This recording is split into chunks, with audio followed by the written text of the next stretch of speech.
Today we're going to talk about chemical bonds. The goal of this video is to draw a model of an atom and describe how different atoms bond together. Before we talk about why chemical bonds form, let me explain what a chemical bond is. A chemical bond is a force of attraction between atoms. Now, why do chemical bonds form? Atoms form bonds to become more stable. Atoms are most stable when their outermost shell is full. What does that mean? It means that atoms are most stable when their outermost shell contains the maximum number of electrons that it can hold.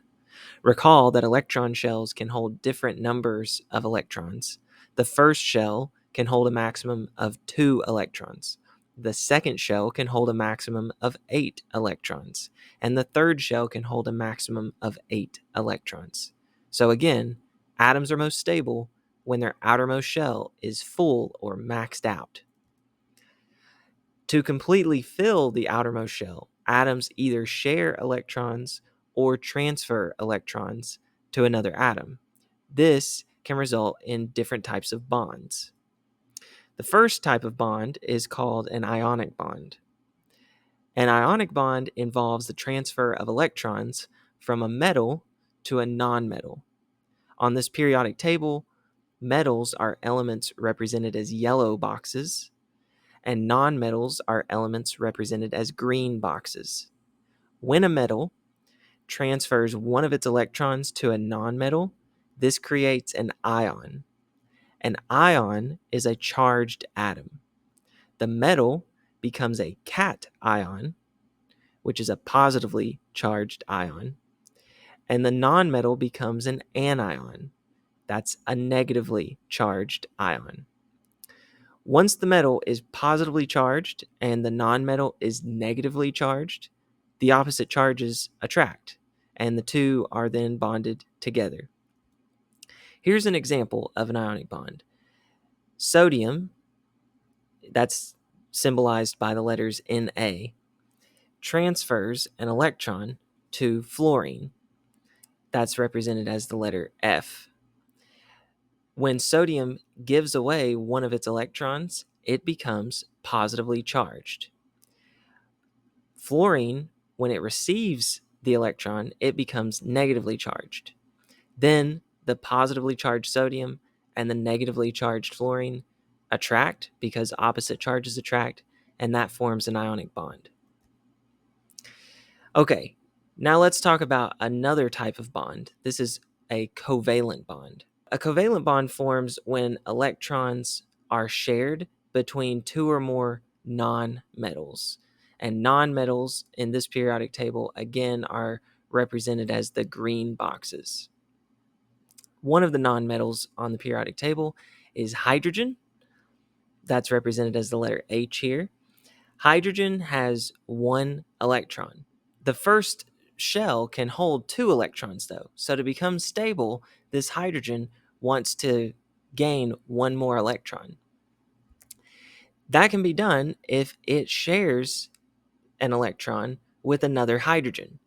Their shells overlap, and notice each of them now has 2 electrons. They're sharing those electrons. So this is a bond that forms between 2 hydrogen atoms. The 2 hydrogen atoms come together and share those 2 electrons. When electrons are shared, again, that's a covalent bond. Now, electrons aren't always shared equally, though. Unequal sharing can result in what's called a polar covalent bond. So it's still a covalent bond because electrons are being shared, but if they aren't shared equally, that makes it a polar covalent bond. And here's an example. Fluorine has 7 electrons in its outermost shell. But remember, that second shell can hold up to 8, so it wants to gain 1 more electron to become stable. Hydrogen has 1 electron that it can share. But notice, nearly all of the electrons are on the fluorine and hardly any are on the hydrogen, and this results in partial charges. The fluorine is partially negative because, again, most of those negatively charged electrons are surrounding it. And hydrogen becomes partially positive because there aren't very many electrons on the hydrogen. The last type of bond I want to talk about is a hydrogen bond. This is an attraction between an atom, specifically FO or N for fluorine, oxygen, or nitrogen. So it's an attraction between those atoms and a hydrogen atom that is covalently bonded to something else. The hydrogen has a partial positive charge. And a great example of hydrogen bonds are the bonds that form between water molecules. Hydrogen bonds in this picture are represented as the blue dashed lines. You'll see that the H in this image has a partial positive charge on it, but the O has a partial negative charge on it. Again, because most of the electrons are surrounding the O, not very many electrons are surrounding the H. But those partial charges are opposite charges from one another. One is partially positive, one is partially negative, and those opposites attract, and that's what forms a hydrogen bond. So, to sum up, we've looked at 3 types of chemical bonds: ionic bonds, covalent bonds, and hydrogen bonds. Ionic bonds involve the transfer of an electron, covalent bonds involve the sharing of electrons, and hydrogen bonds are bonds that form between a hydrogen atom and F, O, or N, and fluorine, oxygen, or nitrogen.